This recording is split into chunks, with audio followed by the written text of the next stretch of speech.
तो आज हम लोग पढ़ेंगे रिक्त समुच्चय, एम्प्टी सेट। तो यहाँ पे मान लेते हैं कोई समुच्चय है किस प्रकार से, यक्स सच दैट एक्स किसी स्कूल की कक्षा 11 में अध्ययनरत एक विद्यार्थी है। तो अब किसी स्कूल की बात कर रहा है तो हम किसी स्कूल में, जिस स्कूल की बात कर रहा है उस क्लास में जाएंगे और पता करेंगे विद्यार्थी है उस क्लास में या नहीं है। ठीक है, जिस विद्यार्थी की बात कर रहा है। ठीक, तो यह क्या है, या कितने विद्यार्थियों की संख्या की अगर बात कर रहा है, या विद्यार्थी किसी विशेष विद्यार्थी की बात कर रहा है, तो हम जाके वहाँ पे पता कर सकते हैं। अगर ऐसा चीज़ होगा वहाँ पे तो वो क्या होगा, पर उसमें कोई संख्या अगर होगी तो ठीक है, तो अरिक्त नहीं होगा। अगर ऐसा कुछ हमें मिलता नहीं है जैसा कंडीशन में दिया गया है तो हम कहेंगे वो क्या होगा, रिक्त समुच्चय होगा। अब जैसे मान लो, तो जैसे भी दिया गया है एक्स दैट एक्स वर्तमान में कक्षा एक्स तथा 11 दोनों में अध्ययनरत विद्यार्थी है। अब किसी एक विद्यार्थी की बात कर लो प्रॉपर तरीके से, तो वास्तव में कोई एक विद्यार्थी जो होगा वो 10 में भी ना और 11 में, दोनों में कैसे एक साथ कैसे पढ़ सकता है। ठीक है, एक ही विद्यार्थी एक साथ क्लास 10 में और 11 में कैसे पढ़ सकता है, नहीं पढ़ सकता है। तो दोनों में जो कॉमन विद्यार्थी है उसकी संख्या क्या होगी, यहाँ पे 0 होगी, यानी यहाँ पे ऐसा कोई विद्यार्थी नहीं होगा। अगर नहीं होगा तो यहाँ पे हम कहेंगे ये एम्प्टी सेट है, यानी समुच्चय बी में कोई अवयव नहीं है तो एम्प्टी हो जाएगा। अगर कोई अवयव आ रहा है तो हम कहेंगे कि एम्प्टी सेट नहीं है, अगर नहीं है तो कहेंगे एम्प्टी सेट। परिभाषा, एक समुच्चय जिसमें एक भी अवयव नहीं होता है, यानी एक भी यानी अवयव ना हो, तो रिक्त समुच्चय शून्य समुच्चय कहते हैं। इस परिभाषा के अनुसार बी एक रिक्त समुच्चय, यहाँ पे जो बी दिया गया है क्या एक रिक्त समुच्चय है, जबकि ए एक रिक्त समुच्चय नहीं है। रिक्त समुच्चय को प्रत्येक फाई, इसको क्या बोलते हैं, फाई बोलते हैं। ठीक, जो ऐसे बना है ये क्या होता है, फाई। फाई अथवा केवल करली ब्रैकेट ऐसे बना लेते हैं, महिला ब्रैकेट। ठीक, और इसमें कुछ लिखेंगे नहीं, तो ये क्या हो गया आपका रिक्त समुच्चय हो गया। उदाहरण देखिए, यहाँ पे कह रहा है, मान लीजिए कि ए बराबर क्या है, एक्स यहाँ पे है, एक से बड़ा है और दो से छोटा है, और जहाँ पे एक्स क्या है प्राकृतिक संख्या है, एक और दो के बीच में ऐसी कोई प्राकृतिक संख्या नहीं है, तो यहाँ पे क्या है, एक रिक्त समुच्चय है। ठीक, तो यहाँ पे क्या हो गया, रिक्त समुच्चय हो गया ये, क्योंकि इसमें एक भी एलिमेंट नहीं आ रहा है।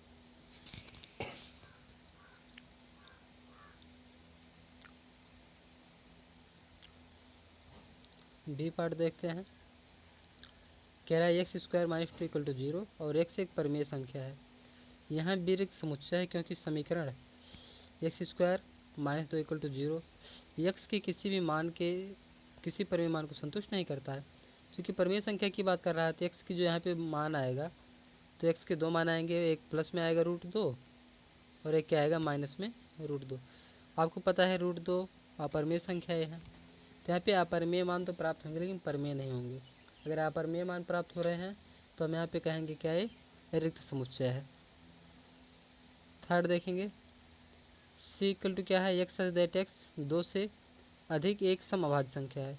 दो से अधिक कोई भी समअभाज्य संख्या नहीं होती, केवल समअभाज्य संख्या एक होती है जो क्या है, दो। यह सम भी होती है और अभाज्य भी होती है।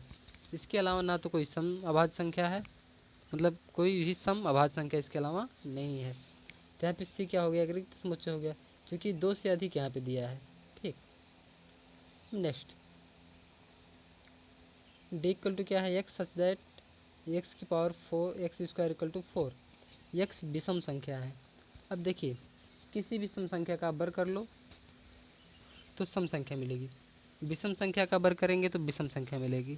ठीक, क्योंकि 4 क्या है, एक सम संख्या है, तो इसका मतलब इस सम संख्या का वर्ग किया गया होगा तभी ये 4 आया होगा। ठीक, तो विषम संख्या नहीं हो सकता है, तो यहाँ पे भी क्या है, एक रिक्त समुच्चय है। अब परिमित और अपरिमित समुच्चय देख लेते हैं हम लोग।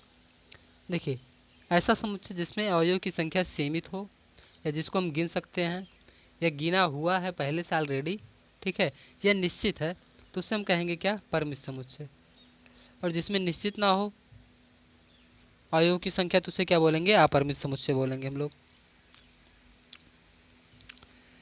कह रहा मान लीजिए ए बराबर दिया गया है, बी बराबर दिया गया है, तो यहाँ पे ए में 5 अवयव है और बी में क्या है, इसमें भी 5 6 अवयव है, तो दोनों क्या है, परिमित समुच्चय है। कैसे, परिमित समुच्चय। सी, इस समय विश्व के विभिन्न भागों में रहने वाले पुरुष।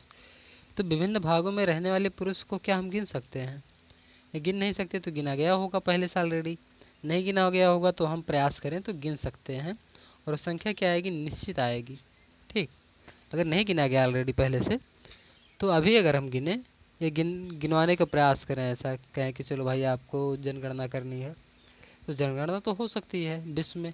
सभी देश अपने अपने लोगों की संख्या को बता दें, जनसंख्या होगी निश्चित। आप बता सकते हो 10 लाख है, 20 लाख है, 5 करोड़ है, 100 करोड़ है, 200 करोड़, 500 करोड़ है जनसंख्या, जो भी होगी लेकिन निश्चित होगी।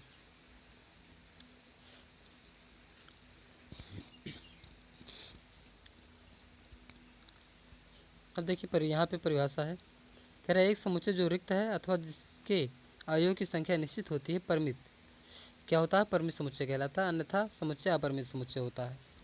अब देखिए चाहे क्या है, रिक्त समुच्चय होगा तो भी हम उससे क्या कहेंगे, परिमित, क्योंकि रिक्त में अवयव की संख्या शून्य होती है। हमें पता है कि इसमें अवयव की संख्या 0 है, यानी हमने गिन लिया है, काउंट कर लिया है, तो क्या होगी ये क्या हो जाएगा, परिमित समुच्चय हो जाएगा। नहीं तो क्या कहेंगे, अगर ऐसा नहीं हो सकता है तो अपरिमित कहेंगे। अब नेक्स्ट आगे देखते हैं हम लोग एग्जाम्पल। कह रहे यदि W सप्ताह के दिनों का समुच्चय है तो W क्या है, परिमित है। क्यों परिमित है, क्योंकि इसमें दिन तो 7 होते हैं, आप सबको पता है सप्ताह में।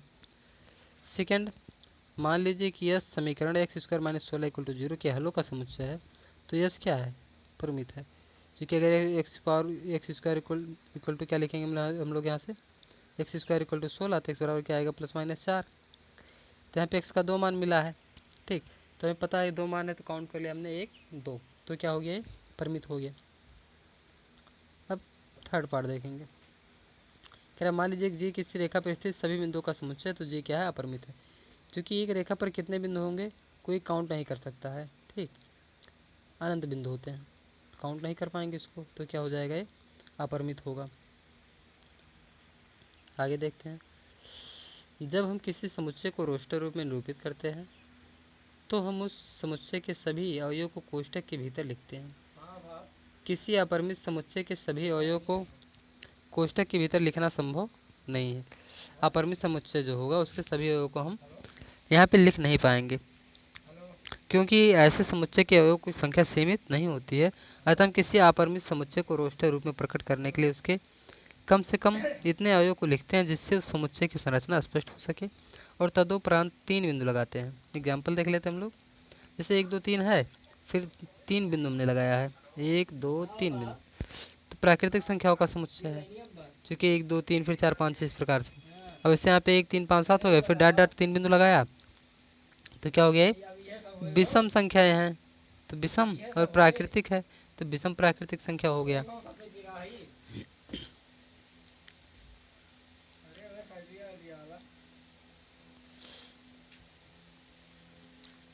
आगे देखेंगे, संख्याओं का समुच्चय है और क्या है, पूर्णांकों का समुच्चय, सभी क्या है, समुच्चय अपरिमित है। यहाँ पर देखिए आगे भी इनफाइनाइट तक ले जा सकते हैं, पीछे भी इनफाइनाइट तक ले जा सकते हैं। ठीक है, तो क्या है, अपरिमित समुच्चय है। अब आगे कह रहा है, टिप्पणी देख लेते हैं क्या लिखा है। सभी अपरिमित समुच्चय का वर्णन रोस्टर रूप में नहीं किया जा सकता है। जैसे अपरिमित जो समुच्चय होंगे सभी, उनका वर्णन हम रोस्टर रूप में नहीं कर सकते हैं। उदाहरण के लिए वास्तविक संख्याओं का समुच्चय का वर्णन इस रूप में नहीं किया जा सकता। जैसे वास्तविक संख्या है तो रोस्टर रूप में इसका वर्णन हम लोग नहीं कर पाएंगे, क्योंकि इस समुच्चय के अवयव का कोई विशेष पैटर्न प्रतिमान नहीं होता है। ठीक है, इनका कोई प्रतिमान क्या होता है, नहीं होता है, तो इनको हम रोस्टर रूप में नहीं लिख पाएंगे। तो लिखेंगे कैसे उनको, हम समुच्चय निर्माण रूप में लिखेंगे। ठीक है, रोस्टर रूप में नहीं लिख पाएंगे। ठीक, तो अब आगे देखना है कि कौन से परिमित है कौन से अपरिमित है। देख, तो यहाँ से x के 2 मान मिलेंगे और दोनों नेचुरल नंबर, यानी x बराबर 1 और 2 आएगा, तो क्या हो गया, ये आपका n से बिलोंग करेगा दोनों, तो यहाँ पे क्या हो गया, परिमित हो गया, चूँकि इसके 2 मान हैं इसमें। एक्स स्क्वायर इक्वल टू 4 है, तो यहाँ से देखिए x बिलोंग करेगा नेचुरल नंबर से, तो नेचुरल नंबर में लेंगे, x बराबर क्या आएगा, +2 -2, तो यहाँ पे इस सेट में कितना आएगा, +2। क्यों, क्योंकि यही 2 + 2 जो है यही नेचुरल नंबर बिलोंग करेगा, ये तो नेचुरल नंबर में होगा नहीं प्राकृतिक संख्या में, सो इसको नहीं लेंगे, तो परिमित हो गया। यहाँ भी क्या होगा, ये परिमित होगा, क्योंकि x बराबर क्या आएगा -1/2, और 1/2 का मतलब क्या, एन से बिलोंग नहीं करेगा, तो इसमें क्या आएगा, केवल 5 हो जाएगा ये। चाहे केवल ब्रैकेट लिख दो, चाहे ऐसे 5 लिख दो आप। नेक्स्ट देखेंगे, एन एक x बिलोंग करेगा एन से, और x एक क्या है, अभाज्य संख्या है। अब नेचुरल अभाज्य संख्या की बात कर रहा है, तो अभाज्य संख्या तो नेचुरल तो होंगे ही, ठीक। तो अभाज्य संख्या जो होगी वो क्या होगी, क्या सीमित होगी, असीमित होगी। तो आपको पता है क्या होता है, असीमित होता है। कैसा होता है, असीमित होता है, ठीक। असीमित का मतलब क्या, अपरिमित होगा। अब लास्ट में क्या है, भी x such that x belong करेगा n से, और x क्या है, विषम संख्या है। तो विषम संख्या जो होती है भी क्या होती है, अपरिमित होती है, यानी असीमित होती है। आप आगे बढ़ाते चले जाओ, एक के बाद एक विषम संख्या मिलती है हमें, एक सम एक विषम। तो यहाँ पे क्या हो गया, ये अपरिमित समुच्चय हो गया। अब समान समुच्चय की बात कर रहा है, ये दो दिए गए समुच्चय में ए और बी में ए का प्रत्येक अवयव बी का भी अवयव है तथा बी का प्रत्येक अवयव ए का भी अवयव है, तो समुच्चय ए और बी समान कहलाता है। स्पष्टतः दोनों समुच्चयों में तथातः समान अवयव होंगे। देखिए यहाँ पे ये चीज़ आपको जानना है, अगर दो सेट समान हैं तो ए, जैसे ए और बी समान है, तो ए के जितने अवयव होंगे हम देखेंगे क्या वो बी में है, और बी का प्रत्येक अवयव ए में है। यदि ऐसा है यानी ए का सभी अवयव बी में होना चाहिए और बी का सभी अवयव ए में होना चाहिए। अगर इस प्रकार से है तो हम कहेंगे कि समान समुच्चय है, अन्यथा कंडीशन में कहेंगे समान समुच्चय नहीं है। समान समुच्चय को इक्वल का चिन्ह लगा के लिखेंगे, और जो समान नहीं होंगे, ये समान नहीं है तो इससे काट देंगे इक्वल लिख के।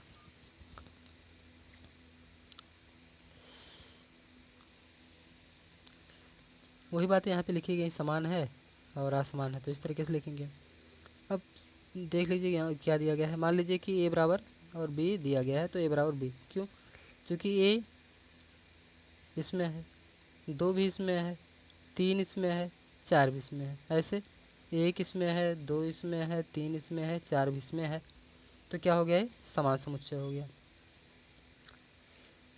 मान लीजिए कि ए 6 से कम अभाज्य संख्याओं तथा p 30 से अभाज्य गुणनखंडों के समुच्चय हैं, 30 के अभाज्य गुणनखंडों के समुच्चय हैं, और ए क्या है, 6 से कम अभाज्य संख्या है।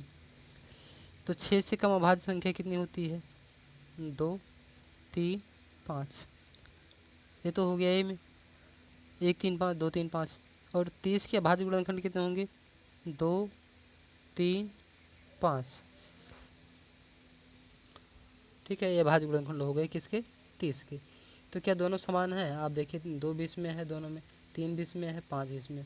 कोई ऐसा एलिमेंट ना हो जो एक में हो और दूसरे में ना हो, ठीक है। तो यहाँ पे क्या हो गया, ये समान हो गया।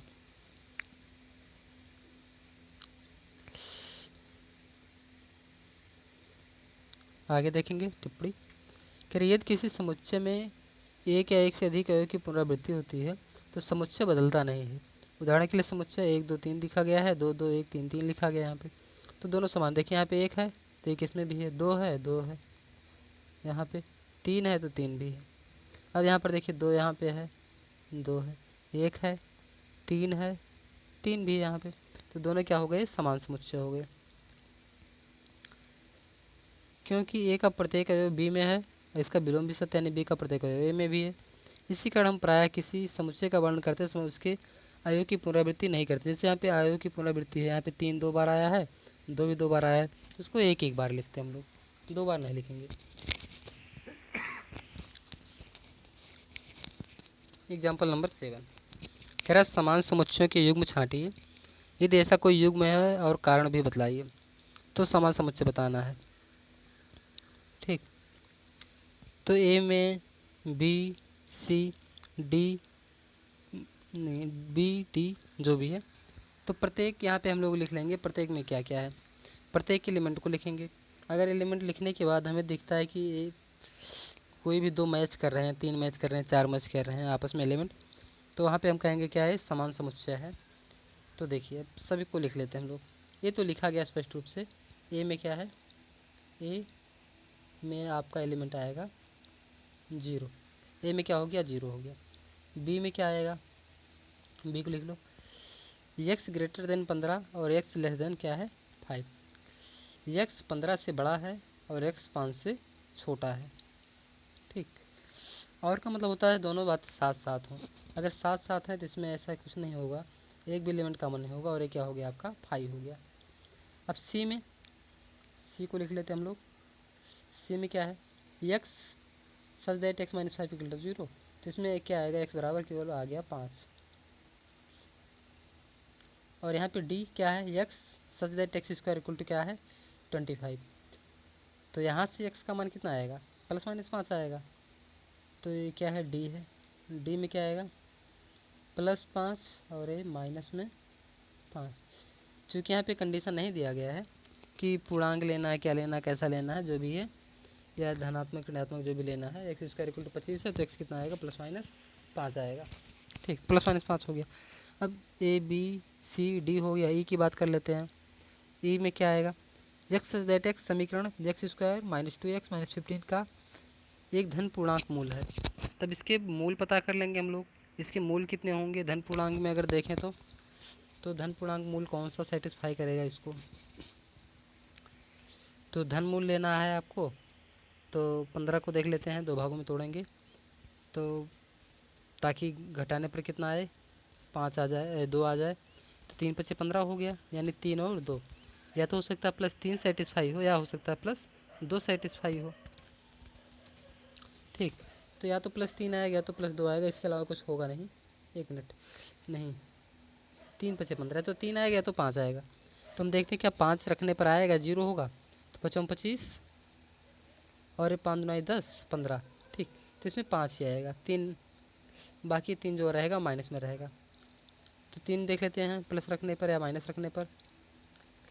माइनस रखेंगे 3 × 3 = 9 और 3 × 9 = 6, 15। ठीक, यही आएगा, केवल धन पूर्णांक मूल है तो ये आ गया आपका।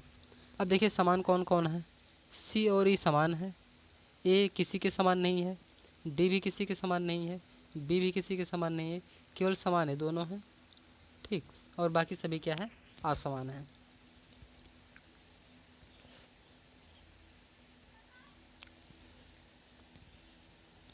यहाँ पे लिखा गया है इस प्रकार समान समुच्चयों का समुच्चय केवल ई और क्या है, सी और ई है, बाकी और कोई भी समान नहीं है।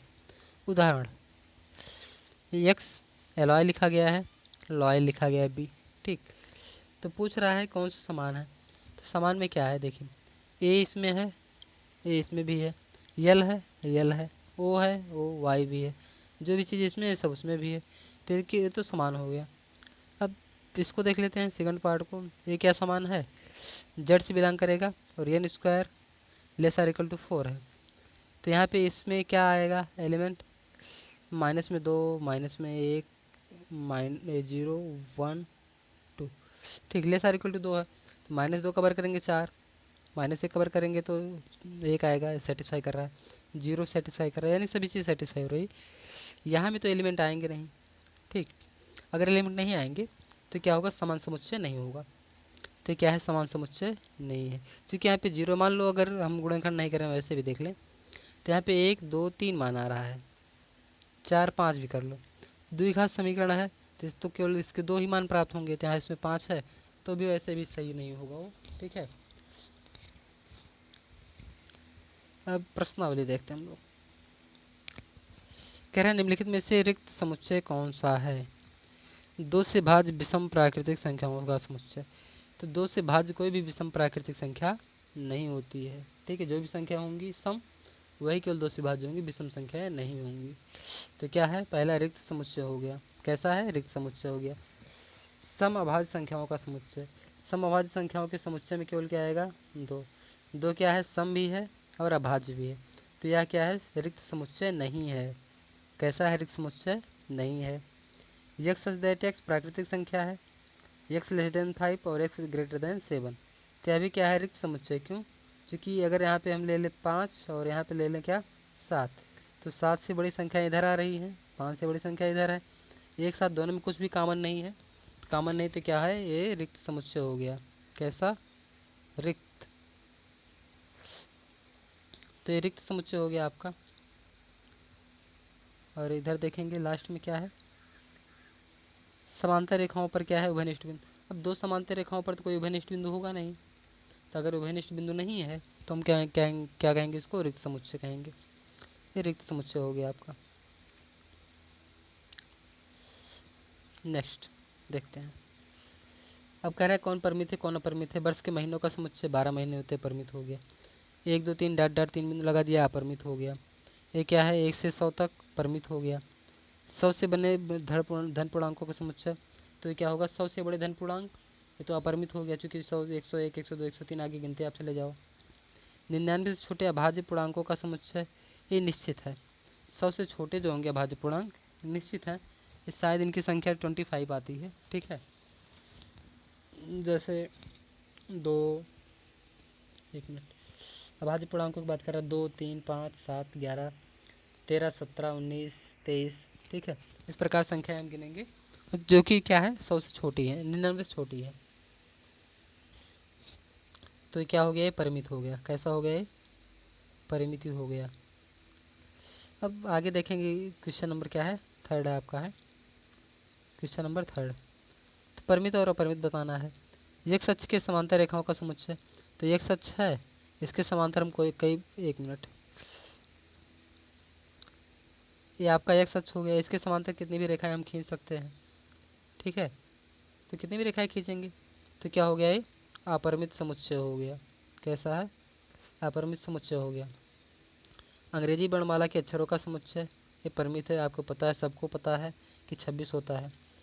उन संख्याओं का समुच्चय जो 5 के गुणज हैं, तो ये भी क्या हो जाएगा, अपरिमित हो जाएगा, क्योंकि 5 से गुणा करते यानी 5 पढ़ा पढ़ते चले जाओ, 5 10 15 20 25 30 35 40 50 55 60 100 105 110 115 120 125 से आप गिनते चले जाओ, तो निश्चित तो है नहीं।